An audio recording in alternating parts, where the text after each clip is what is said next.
It's the world's largest shake table facility, and it can hold buildings weighing up to 2.5 million pounds. The table moves in all three directions simultaneously. It's the first wood building of this size that's ever been tested.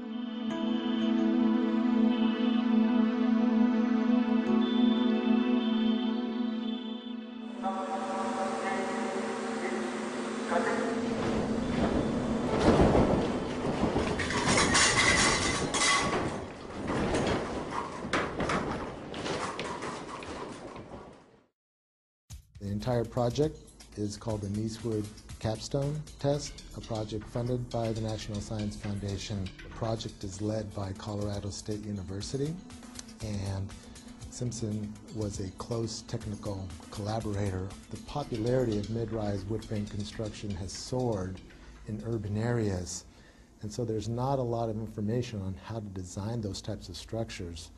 So the information gathered from this testing is going to be absolutely critical.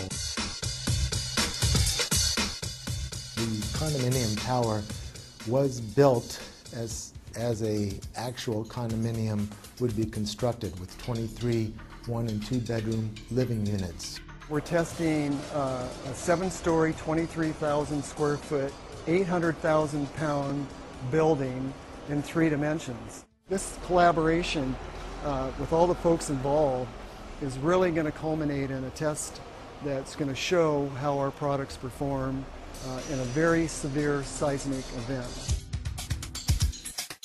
The forces of an earthquake on a structure of this size create a lot of secondary forces inside of the building, and the only way to hold those forces together is with connectors such as the ones that Simpson Strong-Tie makes and provides. In this building, we have a wide variety of Simpson Strong-Tie products, from large hold-down rods that run 7 stories up to the roof, known as ATS, or Anchor Tie-Down System. We have a number of shear transfer elements in here, and straps and the floor plates to help tie the floor plates to the shear walls. In short, we're building what we call a complete load path. This building, the Niecewood Capstone building, is designed using a performance-based seismic design philosophy. It's a method to design specifically for, or explicitly maybe, for performance of the building. We don't just design a component or an assembly. We actually design it all together, and then we check it. And performance-based design allows us, if we know enough about how the building reacts, to actually select what level of damage we want to see in the building during an earthquake. We're doing a series of tests on this structure so that we can incrementally increase our knowledge as to how the building is responding at different levels of shaking. We're not only going back and forth, side to side, but we're going up and down as well. So we're getting all of the vertical accelerations and lateral accelerations exactly like that Northridge earthquake, but times 1.8. There's approximately 300 sensors in the building, measuring everything from movement to force to acceleration.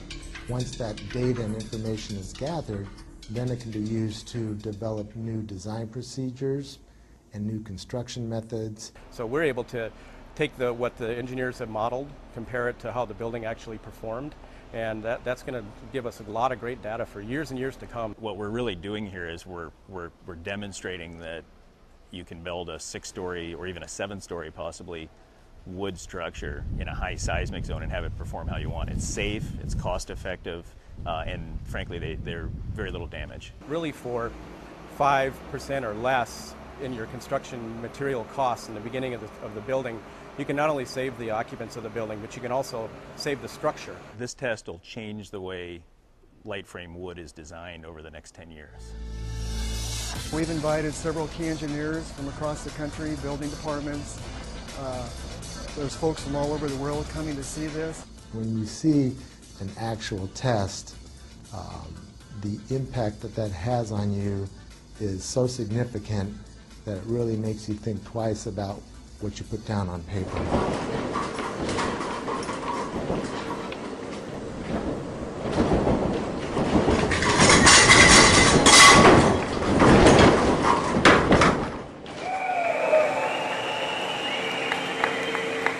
Everything in it worked.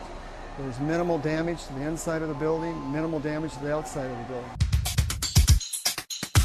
I would say that this testing really does validate the performance-based design concepts developed at the various universities involved in this project. It's phenomenal that we can have a test of this size and magnitude of a building like this and actually get some real test data. Simpson never forgets, and they're always trying to make sure that they're really providing what the structural engineering and construction community needs. And I've always been impressed with taking that extra step to really know the science part of what we do. It's truly unprecedented what they've done today. I think this is it's truly about saving lives, and the information that's been generated as a result of this test is truly groundbreaking.